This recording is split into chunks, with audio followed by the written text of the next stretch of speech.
Yeah. Okay, so let's do a, is it light enough in here? I can put some extra light in here. No, it's fine. Okay. It's nice ambient. It's not overly bright or anything like that. So let's do a January 3rd. I think today's the 4th. Yeah, January 34th, 2026. Kind of where are we with this project that we're doing right now? This is our Scandinavian tiny house. It has a couple changes in it, a couple kind of improvements. We really like the metal siding that we're trying out. We're also doing PEX A on everything instead of PEX B. And we're putting sprinklers in, and the sprinklers need a 1-inch main line. And so we're actually going to redo this based on what the engineers at Uponor told us we should be doing. And so we're just going to change this a little bit. But right now we have most of the lines in that are going to individual spots in the tiny house. So you see we have our shower valve in here. We have the rain shower outlet right there. And we have all the laundry in. We have, in fact, all of the waste lines are done other than our vent line. That's going to come out here, and so this one's going to go up high here and out on the wall. So same thing, we have our bathroom sink and we have the toilet. And on this model we decided to try out all of these acrylic, I think they're either acrylic or PVC, I'm not sure, maybe they're PVC boxes. And these are all, everything is PEX A, as you can tell.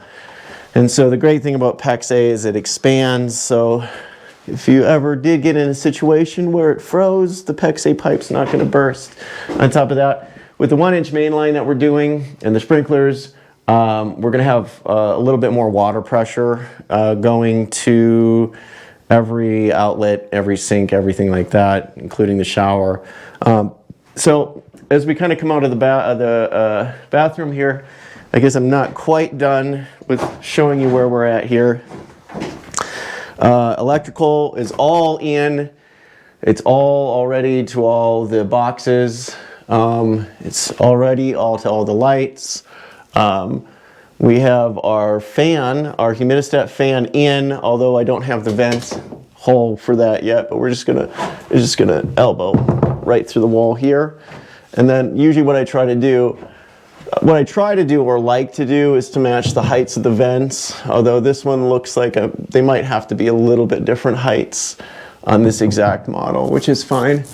Other than that, as you can see, all the doors and all the windows are in, they're flashed, they're foamed, they're insulated. We've been having a lot of rain lately. This thing is dry as a bone in here, not a drop, even on the unsided windows, doors, and everything like that. So everything that is working the way it should be. Another thing that we had to do a little differently than we normally do here is our kitchen vent that vents to the outside.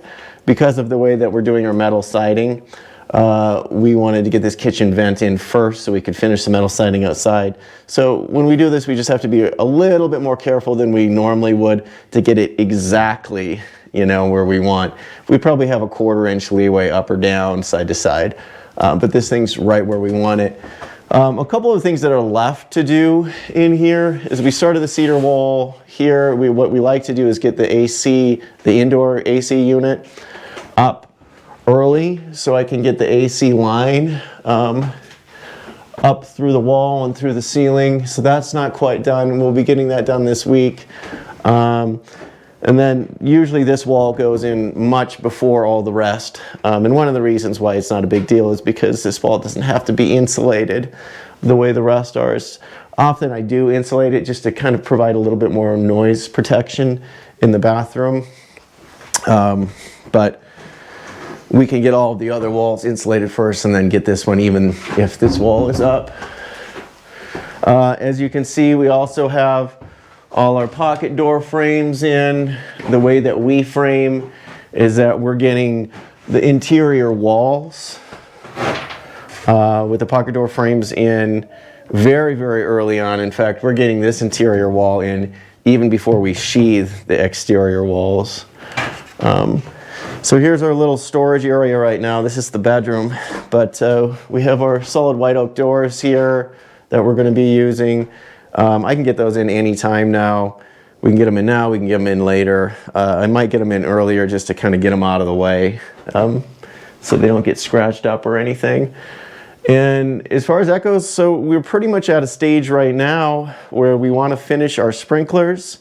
And as you can see, we have the holes for the sprinklers in our rafters. Next thing, we got to make another set of holes on the way back because of the way the sprinklers work is you want fresh water cycling around. You don't want stale, stagnant water in there. You just create a big loop, and it's going to go all the way from the bathroom all the way to the back of the tiny house. So we're going to have a sprinkler in the bedroom, a big one right here in the main living area and the kitchen, and then another one in the bathroom. And so this is going to do full spread. Every area is going to be connected. Or covered, excuse me. And so we're really excited about the sprinklers.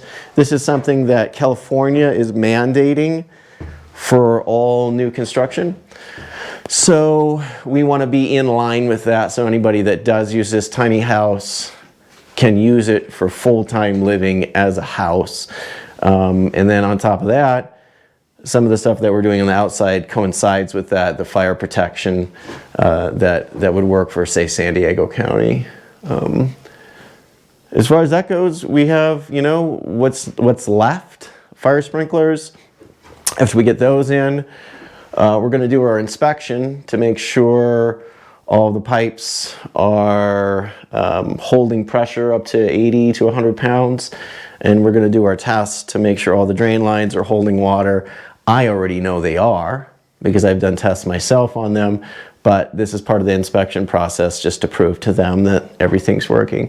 After we get that inspection done, then we just kind of show them where all the lines are going, where all the electrical lines, all the piping, all the pipes for the water, for the hot water, everything like that. And then we're going to insulate. And after we insulate, the rest of the finish job is pretty quick. I'm just going to throw some cedar up and do all the finish work. We have our cabinet that still needs to be made here. This is kind of like a little office space that we normally put in with some shelving underneath it. And after that, we're going to be pretty much done. And make it sound easier than it really is. There's a lot of little tiny things that need to be done, but that's about it. And then put the kitchen and the floor in, and we're good to go.